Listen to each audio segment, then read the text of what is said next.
you describe its form? No. Was it carbon-based? I don't know. Did it communicate with you? It reacted to me. All right, quit talking about our show, Cordkillers. Let's start the darn thing.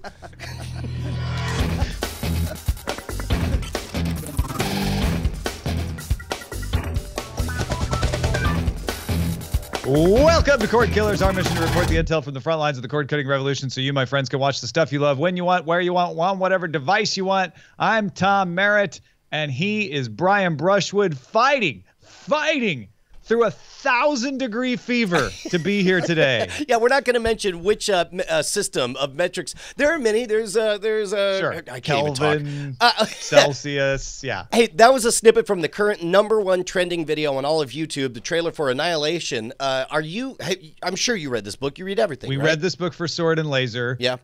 This trailer hits so many buttons for the book readers. And I'm curious how it reacts for somebody who hasn't read the book, because I feel like this is going to be 2018's Arrival. Oh, I believe you. It did have a strong Arrival vibe to it. It felt also, I'm now on the outside. It's like the Ready Player One teaser, where if you didn't read the book, there's a lot of just, I don't know, explosions and weird mashup stuff. But then if you read the book, it's all a dog whistle saying, this is how serious we're taking the source material. This is how hard we've worked on intellectual properties and all that. I mean, I'll tell you this much, like, I love not knowing a damn thing going into an epic sci-fi story. And it feels like that might happen. And honestly, Jeff Vanderveer's book, you could read it and still not quite know exactly what happened. And it's still good. I'm actually curious what our guest thinks. MikeTV is with us today. Hey. Yeah, man. Dude, MikeTV, thank you so much for joining us live in studio. Absolutely, my pleasure. I'm excited to be here. All right. What'd you make of that Annihilation trailer? Yeah, it looked like it looked like a bunch of people standing around looking at stuff. I couldn't really, you know, All right. the thing is like like, you know, the music was ominous and kind of like, but it could feel like what I really want to Prometheus. do is review our viewing of it, because it really looked like a bunch of people just sitting around looking at a trailer about a movie of people looking around looking at stuff. What I thought about your analysis of yourselves looking at the trailer was that it's probably time to move on to the primary topic.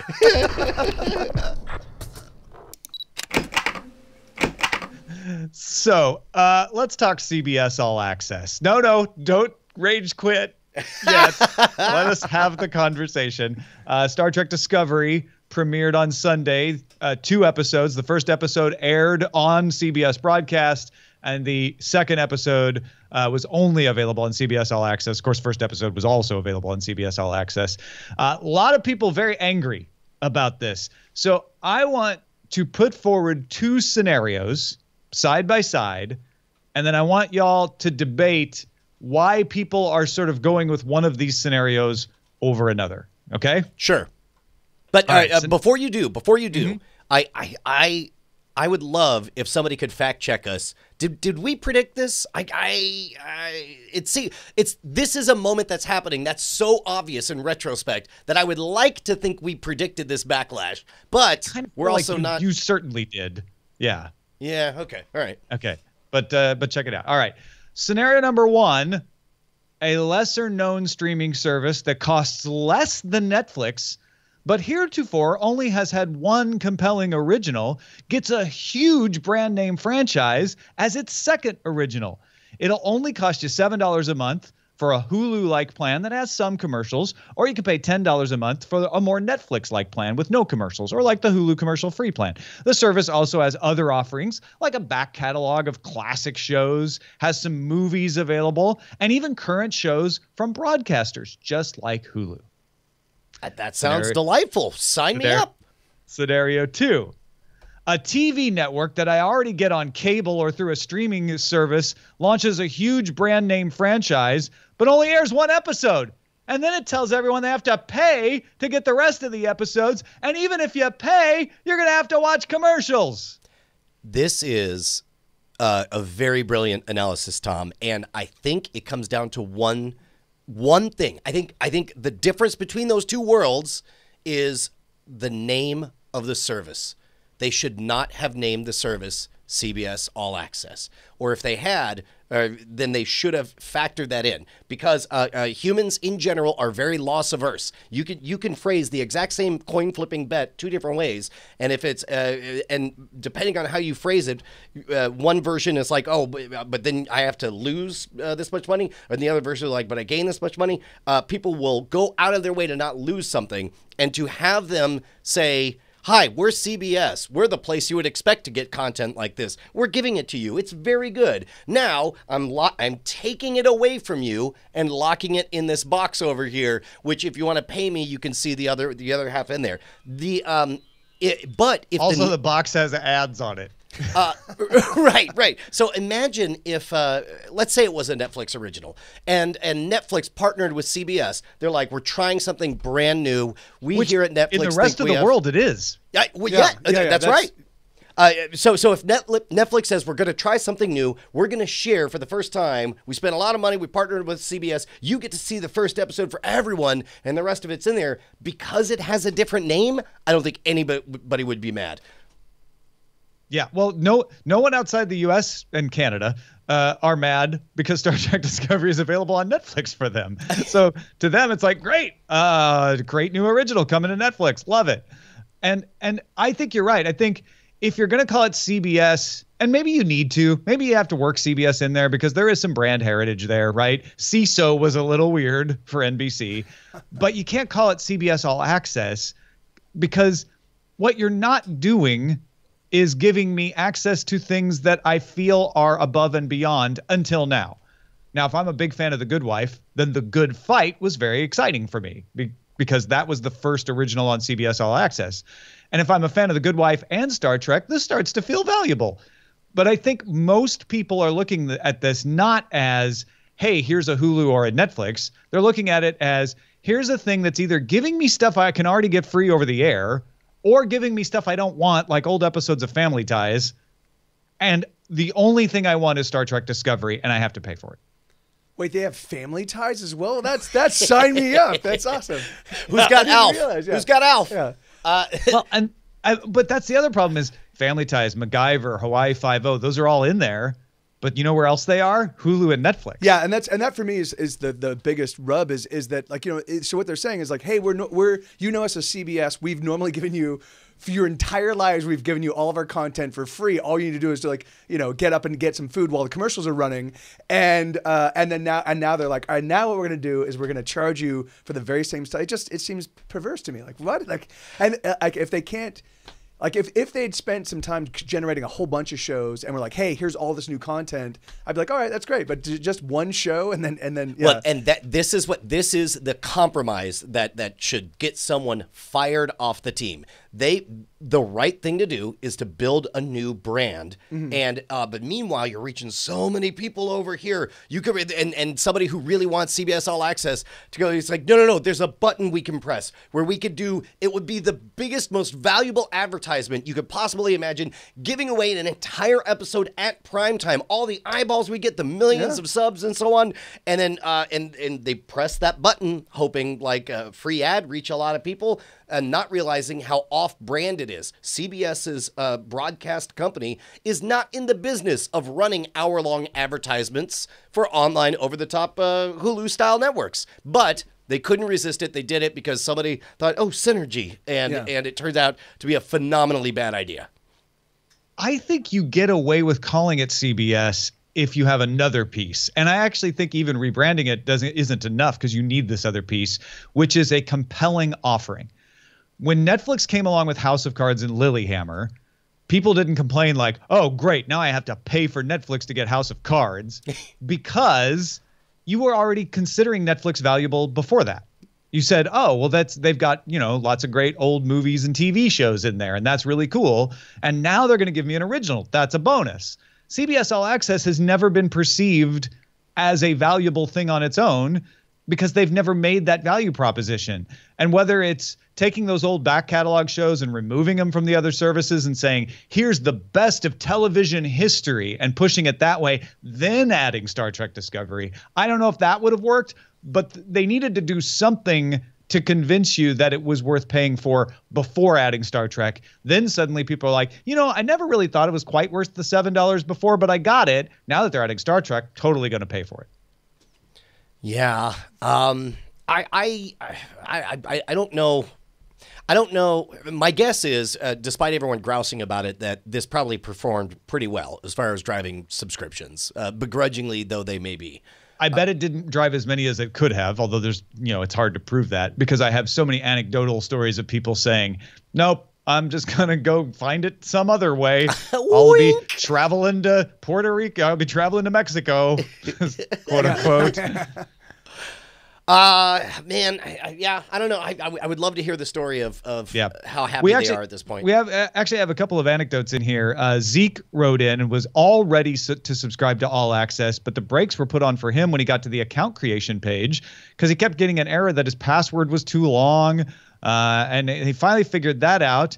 And he finally, I think he got his character limit, down under 30 or something, and it worked. The next day, it told him you could get limited commercials for $6 or no commercials for $10. He clicked on 10, and it was only a 2-day trial. And he was like, wait a minute.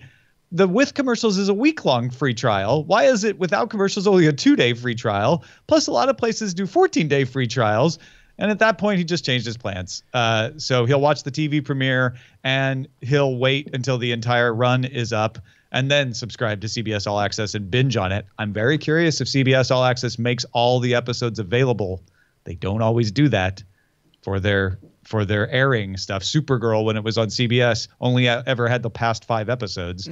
So wait. So you're saying that they might even not have the whole library available? That would be disaster. That would be like I know. I'd have to cash out at that point. I'm hoping that I'm wrong about that.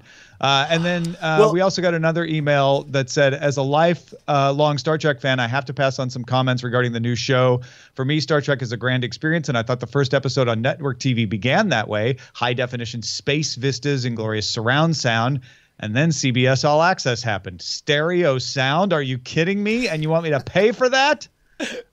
So we got a couple other perspectives here. One is saying it's just too hard to use and it's a bad offer. And the other is saying it doesn't give me the quality that I would get on broadcast. That's an interesting thing, too, because that means part of their stated plan was to give a premium, the highest quality possible broadcast over the air antenna, Dolby surround sound and all that stuff, and then never have that high quality again. Wow. Like that's astonishing. Wow. When you think about it that way.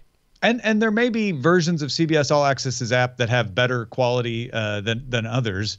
But you didn't make the case to this guy who it's very important for. And by this guy, I don't mean me. I mean the guy who wrote in. I almost wonder if you could have bookended it like as a special event. Like the problem is they plugged it in, or they appear to. I didn't see it, but it sounds like they plugged it in as if it was the launch of a new pilot, and now the show's on. But if you had framed it like kind of a in my mind, I'm thinking the magical world of Walt Disney.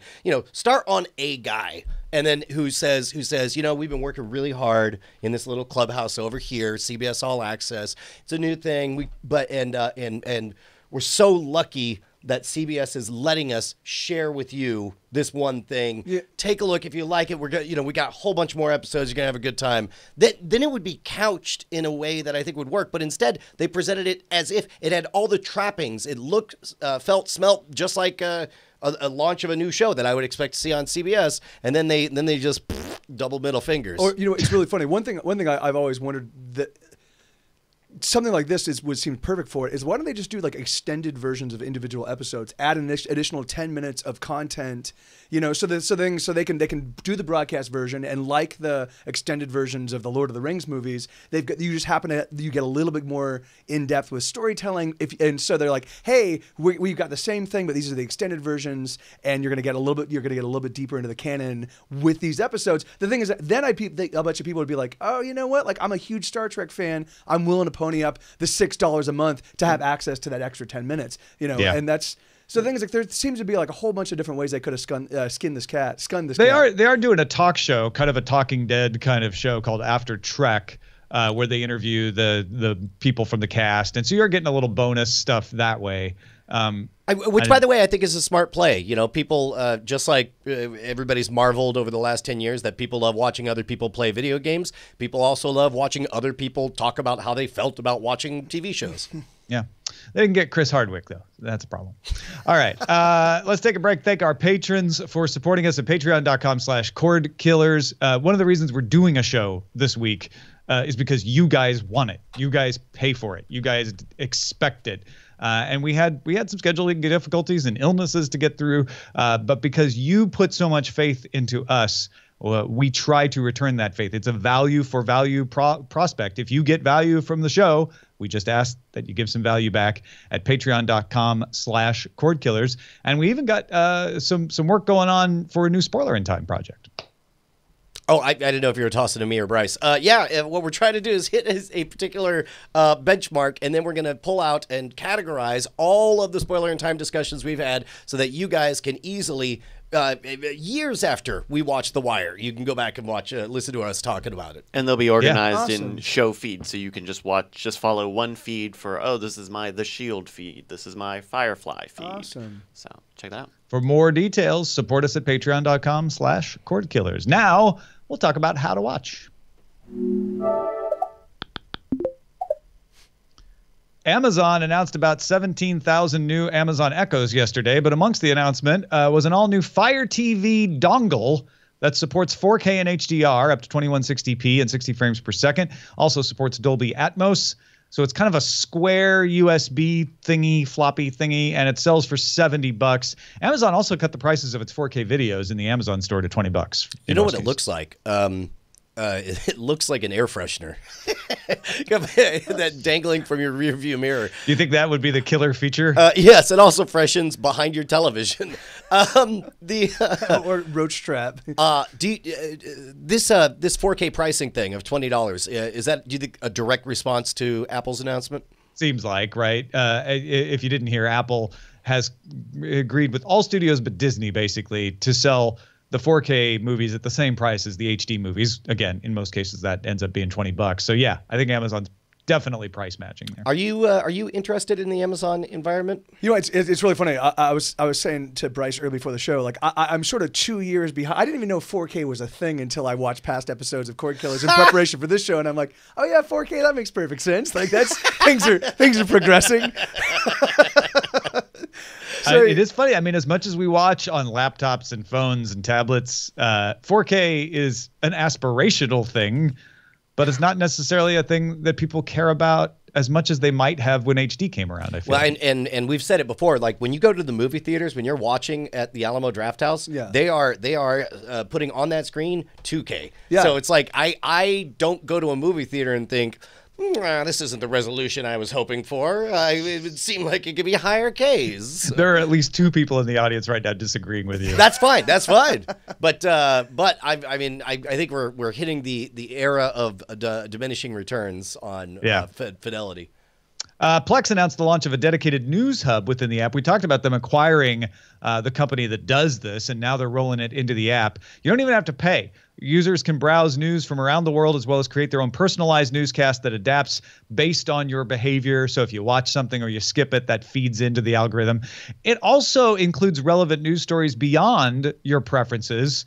So some sort of top stories that everybody will get. That's an effort to not have a news bubble. The My Newscast feature will draw clips from multiple sources around the world, and you can choose to follow or mute topics or individual sources. That will also feed into the personalization.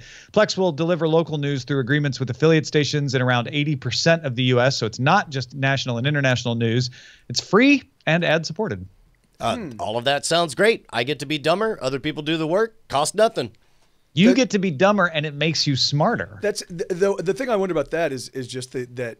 So I've got my Google Newsfeed I've tried to customize, and it still just gives me the same. Like it's identified that these are the things I want to hear from, and then that's it. And it's driving me insane. I'm like, I want a more comprehensive perspective. You know, like I want the left and the right and the center, and I'm just getting the same. Like, yes, I have a tendency to click through the same things, but I still want. Yeah, I want to be able to at least look at the headlines and decide for myself whether I want to click through. Yeah. So I'll be really curious to see if this allows you to like be like, I want everything. You know, I want an international perspective. Yeah. You know? I'll oftentimes I'll open up an incognito browser to watch my Google News feed on there, because then that truly is the default algorithmically generated. This is what is most popular right now. That's a cool little hack, actually. Yeah. All right, let's move on to talk about what to watch in Under Surveillance. Like Davis said, it's all about location. Under surveillance.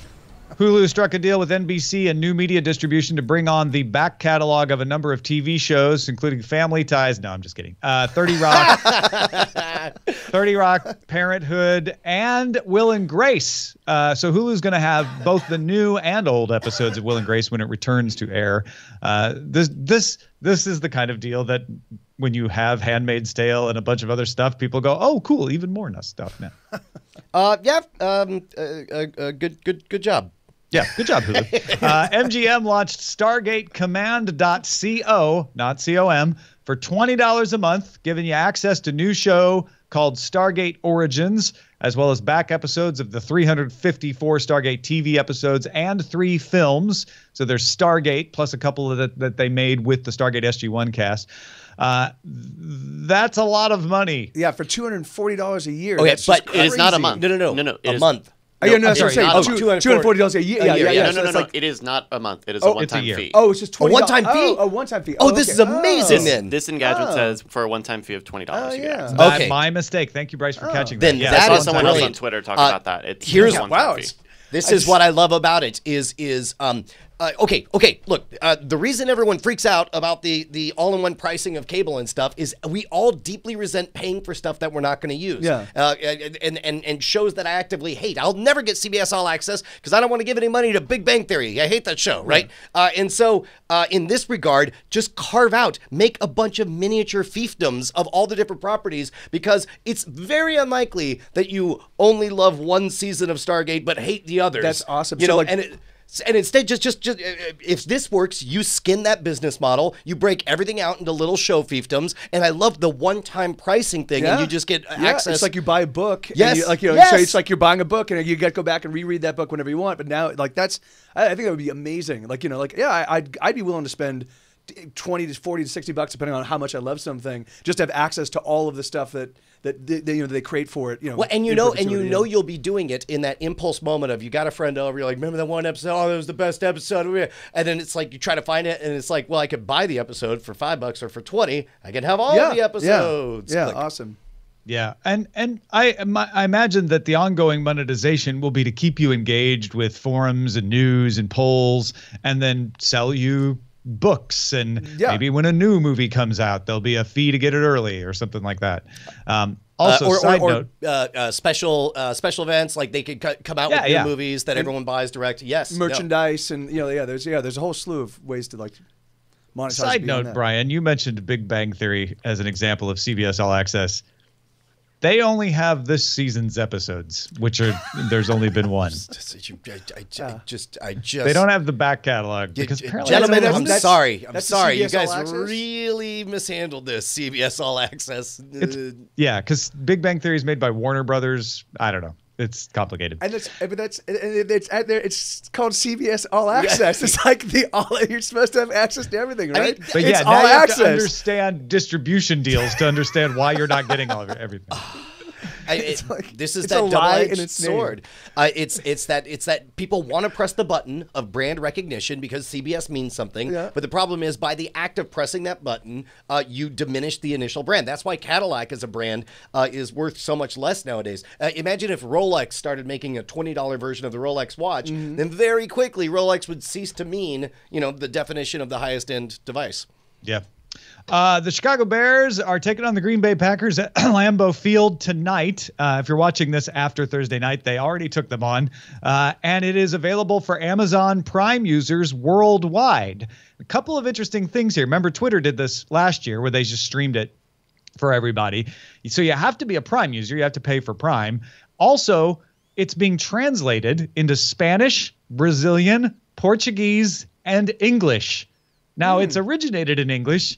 So when I say it's translated into English, I mean for people who don't know football. There is a separate English language stream that will focus on educational aspects of the game for people not familiar with football jargon. This is brilliant. My I have a friend who does magic lectures.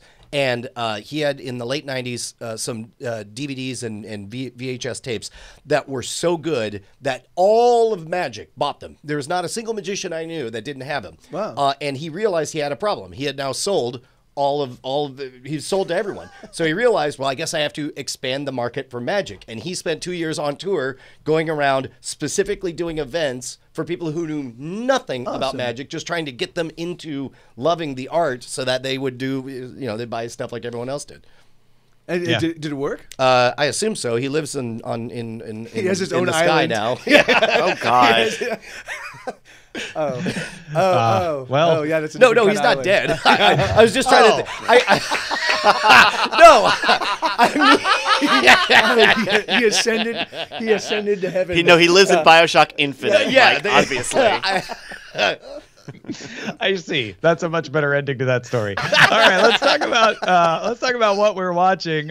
Starting with you, Mike. What kind of things have you been watching? So I just actually rewatched Westworld, and I binge watched it on a Saturday, over 2 Saturdays, and I realized I don't want to see a second series. I don't want to see a second. I really want. I think it's awesome the way it ends. It's a totally perfect story. You don't need to dive much deeper into the story. Yeah, anyway, so that's my thing. That's amazing. And so, was it better binge watching it, knowing, not having the heavy anticipation of what does this mean or what does that mean? Absolutely. There was a lot more. I got a lot more nuance. Just kind of because they did so much kind of there was so much subtextual and sort of foreshadowing. The significant foreshadowing, and it gave me a completely. And again, sometimes I realize my perspectives on shows might not. I might be building in more meaning than they actually intended, but it definitely seems like that's not it definitely seems like there was a lot of thought put into absolutely every single beat and every single So I loved it. It was awesome, and I think that that to explore beyond that very ending means that you're gonna have to compromise the ultimate takeaway from that, which is you play God, you end up getting. That's so interesting because another way to phrase the exact same feeling you had is I felt like the whole first season was just all backstory leading up. I felt like the pilot was was the last episode. Yeah, it's like this is Die Hard with robots. And it took the whole season to get there. Now, Brian, I know you've been traveling. Your schedule's been crazy, like mine. But I know you've at least fit in Firefly and Rick and Morty, which we'll talk about in spoiler time. Anything else? Yeah. Plowing through the Vietnam War. I've not watched many Ken Burns things. I've seen bits and pieces. This is the first project that I'm intending to watch all of. Partly because it's a good Cordkillers story because they're all streaming on PBS.org. But also because I wanted to, really get the full Ken Burns experience. Heavy stuff. Hey, turns out Vietnam War not a freewheeling wacky ride. Not a lighthearted story. No. No, Yeah. but it's like I'm diving all the way in. I'm even listening to there's a 2-hour interview with the directors on Sam Harris's podcast, Waking Up. And one of the things they talked about is, unlike all of his other documentaries, this one has an extraordinary music catalog as part of it because they found, to their surprise, a bunch of people who have never given licenses to their music in the context of no, this is about Vietnam, and they're like, oh, well then that's why I wrote this song. So yes, please Awesome. use it. Like the first license they got was a Beatles track, Really? and they're like, well that doesn't happen, and so it's really interesting. I'm enjoying it. Heavy stuff though. The one thing I want to add to the stuff I've been watching is Star Trek Discovery. We didn't actually talk about the show earlier. I am a huge Star Trek fan. To me, just, hey, Tom, you can pay $10 a month and get a weekly new episode of Star Trek was all I had to hear. I didn't give a crap about anything else related to it. That's how I approached it. I'm like, yes, that is worth it to me. I will do that. And I watched Star Trek Discovery 1 and 2 and was pleasantly surprised. Yeah. A lot of the worries were that they held the reviews until the day of, but it turned out those reviews were mostly good, predominantly good. And I thought this was a great production. I already am very interested in what they're doing with the character. I won't spoil anything for people, but the main character ends up in a situation which was not the situation that it looked like she was going to be in from the trailer. It's much more interesting. It's a good dark take on Star Trek without undermining the positivity of the Federation, which is just starting at this point in its history where they set this. There's a few little quirks in there, like they communicate with full scale holograms, which I'm very curious why that didn't carry on in the future. They forgot. They're like, boo, we like just a big 4K monitor instead.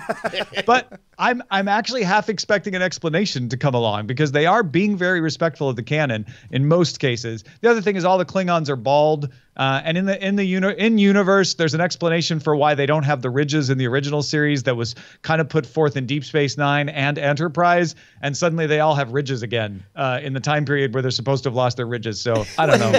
And also in Deep Space Nine, if I remember correctly, that was a time travel episode where they were asking Worf, they're like, "Those are Klingons," yes. And he just shamefully looks down. He's like, "We don't talk about that." Don't talk about it. Yeah. But then in Enterprise, they actually created a sort of a more of a reason for it. Maybe they're just abandoning that, and that's fine. Whatever. But I'm curious if they touch on that as well. Anyway, I thought it shot great. Cast is amazing, and I'm really, really positive about where it goes. Aside from all of the, how you get a chance to look at it, I think it's worth. How many episodes are in the season? Do you know? I think 22. Good. Yeah, that's. I think it's a regular broadcast season. Yeah. Awesome. Yeah. Although it might only be 15. For some reason, both those numbers are stuck in my head. Now I can't remember which is which. Look and see if can you buy the episodes the day after on Amazon? No. Oh, really? So yeah, that's. I'll probably end up finding some way to visiting Mexico. Yeah.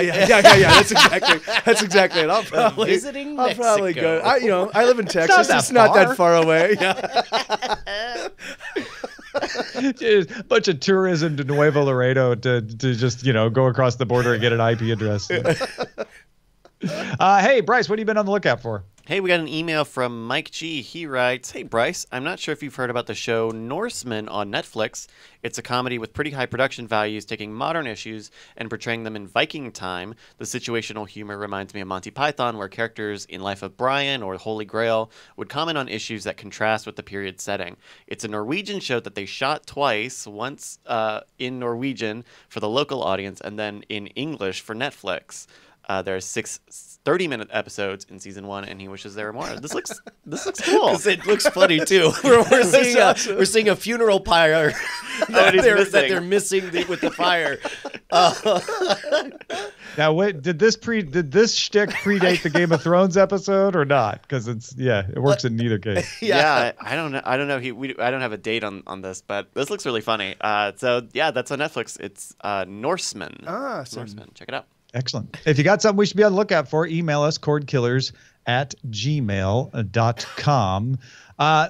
We always take this time to talk about other projects we've got going on. And the one big project that's been dominating my time outside of Cordkillers is Daily Tech News Show, because we're bringing on a brand new co-host. Sarah Lane will be rejoining me, joining me for the first time on DTNS on October 2nd. And we got a bunch of appearances coming up. So Justin Robert Young is going to host Daily Tech News Show with an all-star cast: Jeff Kanata, Darren Kitchen, Shannon Morris, Allison Sheridan at LA Podfest on October 6th. So if you're in LA, check out lapodfest.com to find out how to attend and see that live show. And then I'll be in London on October 9th, which means that I won't be available for Cordkillers that day.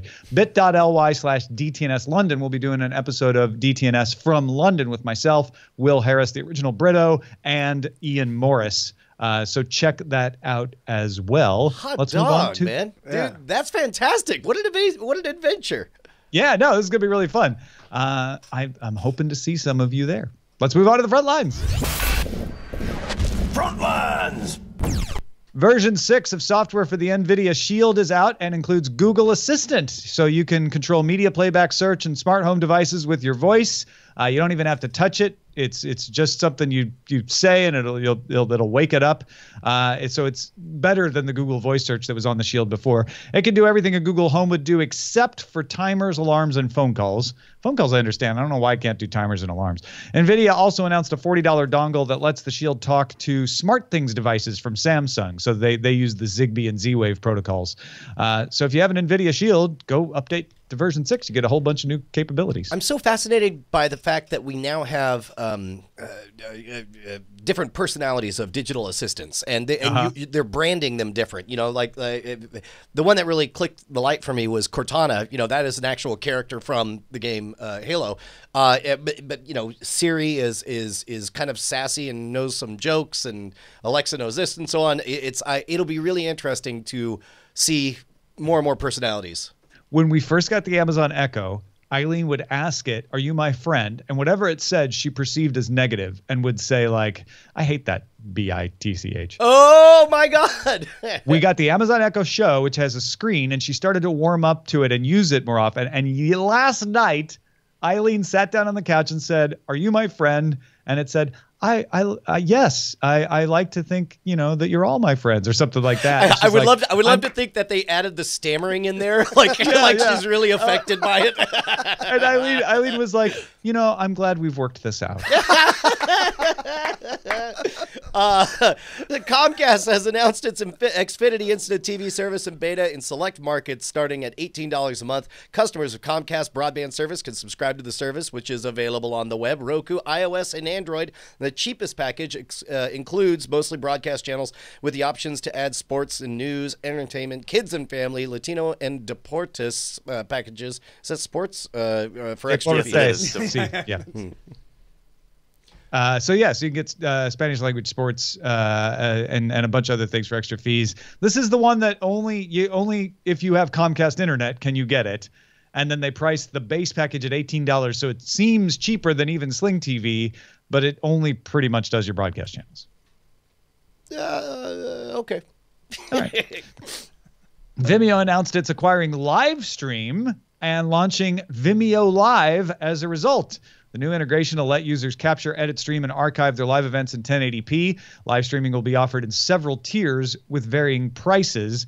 The deal for Livestream is expected to close in early Q4. And these aren't cheap. Livestream works with companies like Spotify. Like this is like enterprise level stuff. So Vimeo's trying to say, hey, serious filmmakers, we're not just the place to post your stuff for sale anymore. We're now also the place where you can do serious live streams. Yeah, this might be a really smart play. How good is the reputation for live stream? When I think about it, it's not. Most people do use Twitch because it's easy and simple, but there are restrictions that come with it. I'd be curious to know what the latency is on live stream, like if they can beat Twitch on that marker. Well, and you also get customer support, right? Like this is a business plan. This is like your business is live streaming. It's going to cost you at least $75 a month for the cheapest, or $300 a month if you want unlimited hours. But you get like a full-on team at your beck and call. I don't know how good their customer support is, but they offer a lot more of it. Where Twitch is like, hey, you want to stream some games? Come here and stream some games, and it'll be pretty good. YouTube Live is the same way. This is like you're a business who is offering a live stream either as a product to your customers or as something, maybe an all hands company stream across, several continents. So it's just a different kind of offering. I guess I'm fascinated because it seems like they're making the exact same play that they made to survive YouTube becoming the dominant force, is that they always focused on exquisitely fine presentation quality. So it attracted quality of entertainer and filmmaker. And if they're doing the same thing, same counter move against Twitch, I thought that seems pretty clever. Hulu's new design and live TV service have arrived on Roku. Hulu Live is already available on Apple TV, Fire TV, Android, iOS, Chromecast, and Xbox. So we just needed to note that for those of you who have been waiting for it to come to Roku. Now it's there. You can get live TV shows. Stop emailing us. Mac Rumors noted a support document on Apple's website saying that 4K TV shows and movies from the iTunes stores may only be streamed, not downloaded in 4K. Apple previously announced that HD versions of videos, as we mentioned earlier, would be upgraded to 4K at no extra charge. So if you own an HD version, non-Disney, it'll automatically be available in 4K if you get an Apple TV 4K. It appears that does not apply to downloads or offline viewing, which honestly, I mean, that is an older way of approaching things. And I think what Apple's going for here is, really, if you're watching 4K, if 4K is important to you, you want it on a big 4K television, and the only way to really do that easily is an Apple TV 4K, in which case you're streaming it anyway. It's not about downloading. So we're just kind of sweeping that under the rug. But does this bother you? No, I think this is actually a smart move. It's kind of like the teacher who starts off really hard-nosed at the beginning of the year, but then loosens up and is fun. You can always get nicer. You could always offer more. And Apple has traditionally been very savvy in starting with one thing. Plus, it might be, I don't know, I'm starting to make stuff up. It might be a presentational experience. When you download, does it show the FBI warning at the beginning and make you sit through that the way it does on a DVD? No. Okay. All right. See, It's all included in your terms of service. Only allowing streaming seems backwards, because I know on the old Apple TV, when you bought stuff, you would download it. There wasn't really streaming. You could sometimes stream something if your connection was fast enough and it preloaded enough. But you would think for 4K content, especially where people want the fidelity, that you would at least make that an option, right? I mean, why would they sell You're talking the Apple about TV? on this Apple TV, right? No, not quite. No, because once they went from the big flat silver Apple TV to the little black box, everything was streaming. You couldn't download anything. It would cache, but that's not what we're talking about here. We're talking about I want to download it so I can play it offline later. But like, they sell a version of the current Apple TVs that have upgraded hard drive space. You think this would be those hard drives are for storing apps? Sure, but you would think this would be the exact kind of thing that you could use that space for. I would imagine that all of this is probably an internal play to calm fears of piracy. Like, I'm sure there's all these negotiations about, like, look, we promise it'll be streaming only. That you're not going to flood BitTorrent with high quality versions of all your movies and that kind of stuff. Yeah, maybe. Yeah, I'm sure. I mean, piracy is always a concern, right? So that always plays into it. You got the last one. Yeah. Netflix announced an initiative to use mobile device encoding for passengers who want to watch Netflix on airplane Wi-Fi. Partnerships with airlines should launch in early 2018. Am I reading this right? It sounds like basically Netflix on planes. Yeah, and there's been Netflix on planes where they made deals to like cache a version of their catalog in a server on the plane. But this would be different. This would be over the internet, but just using the mobile encoding, so it's not using as much bandwidth. As Wi-Fi has gotten higher speed on airplanes, and if Netflix can sort of like bring down the amount of data that they use to stream, the airplanes start to feel like, okay, this isn't going to totally bring our entire system to a crawl. Yeah. So yeah, Netflix on planes. Keep an eye out for it. Let's move on to some dispatches from the front.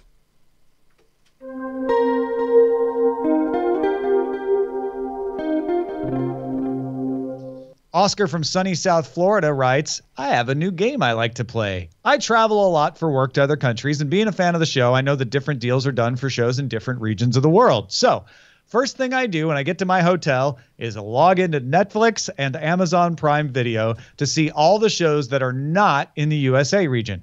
I also use my Android tablet with a 64 gigabyte SD card to download shows I know I will not be able to see once I get back to the States. Thanks, you guys, for educating all of us with the options and creative ways to watch what we want, how we want. So this is a weird one. We know that VPNing is frowned upon and they don't like it. But what about this? Is this totally on the legal ethical spectrum? I mean, it's within the terms, right? Netflix and Amazon Prime allow you to download shows. Yeah, but then he's taking it offline across viewing. Consuming them. Well, the whole point of download this show so you can watch it on a plane. They're not going to like keep an eye on where the plane is. So as long as you don't reconnect to the internet and have it go, oh, this show isn't allowed in your area, it's not violating anything. Yeah, but of course the spirit of that law or that rule in the terms of service is because, well, you're meant to consume it in this country. So is Is he bootlegging? Right. I mean, this is one where he's not violating even the terms of service. Right. But ethically speaking, yeah, maybe there is a little bit like, well, this isn't really what It's like, they look, do. hey, man, you're not violating the words, but the spirit of the law, the spirit of the terms of service are pretty clear. Wow. The ghost of terms of service passed. Randy writes in, over the last week, I've been using PlayStation Vue and Hulu Live TV. I've chosen to stay with Hulu for Live TV, mainly because it offers CBS, NBC, Fox Live in my area, whereas Vue doesn't have Fox Live and has far less commercials on the DVR content and demand, whereas Vue has lots of commercials. I do have an antenna for over-the-air content, and I get all my local stations from New Orleans and from Biloxi area with no problem. Before I had Dish Satellite, but canceled them 3 months early of my contract running out. I also have Netflix, Prime, Acorn TV, and have always had Hulu demand as a point of reference. Good job, Randy. It sounds like you did it. I think there's a couple interesting points. First of all, I don't think PlayStation Vue has less commercials on the DVR. I will have to check that. But if it's a DVR, it's just recording the broadcast, so there shouldn't be any variance. There definitely could be a variance in the on-demand stuff, though. And I could see where Hulu may not have sold as many. That may not be a big advantage for long. The other thing about Hulu having all the local channels and PlayStation Vue not yet having a deal with Fox in his area, that's interesting. That is a competitive difference that's going to vary from region to region. Hey guys, since you are in the midst of a rewatch of Firefly, I thought you might be interested in a Hollywood prop auction going on. You can download a PDF of the catalog at the link below. On pages 236 to 240, it has costumes from Serenity for auction. Who knows, with all that Patreon money, you might be able to pick up some memorabilia. Yeah, somebody was talking about this. It might have been the same person, but apparently, like, whenever you have a show like Firefly where there's going to be, fake space money or whatever, they make a lot of it because they know it's going to get crumpled and ruined and tossed out. And so you could very affordably get little pieces of shows like this. We used to have a location walking distance from me that bought old props and sold them as like a thrift store for movie memorabilia. Huh. That's awesome. They went out of business, though. Sadly. Oh, that's not awesome. Yeah. And also, what's not awesome is that we're done. That's it. That's the end of the show. MikeTV, thanks for joining us. Hey, my pleasure. Thank you for having me. Heck yeah. Are you going to be able to stick around for spoiler in time? Yeah, okay, sure, cool. Sure. And if people want to find more MikeTV, they should go where? Well, if they want to catch me live, I live stream 5 days a week on Twitch. So MikeTV Live is the handle on twitch.tv. And then I have a new record that just dropped with 45 songs on it. Whoa. Yeah. And so that just dropped. And so you can find that anywhere where music is available. If you want the one that gives me the best split, if you want to I want to help support Mike, I'd suggest bandcamp.com. It's bandcamp / Get Set Go LA. And yeah, there it is. And the name of the album is This Is Why We Can't Have Nice Things. Yeah. Very cool. Awesome. This is why. And it's $7? Yeah. For 45 tunes? Yep. You're killing me. You're killing me, Mike. Yeah, I know. Yeah. We got to have a conversation. That's fantastic. Folks, our website is cordkillers.com. Our email address is cordkillers@gmail.com. We're live on diamondclub.tv Mondays at 7 p.m. Eastern, 4 p.m. Pacific. And you can find us on twitch.tv/Night Attack as well. We will kill your cords next time. We'll spoil you on a different show. Hey guys, Tom and Brian here. We just wanted to say thank you to all of our $5 patrons who keep us loud, live, and independent. You guys make Cordkillers the production that it is. Your name appears in the video credits and appears in our hearts. And if you'd like to become one of them or see who they are, you can go to patreon.com/Cordkillers. You'll need to do more than just go there, though. You'll have to sign up and, pledge an amount. But unless you just want to see who they are. Well, I mean, you could gawk. That's a little creepy, isn't it? If you want to be a gawker, Let's go. it's up to you. Diamond Club hopes you have enjoyed this program.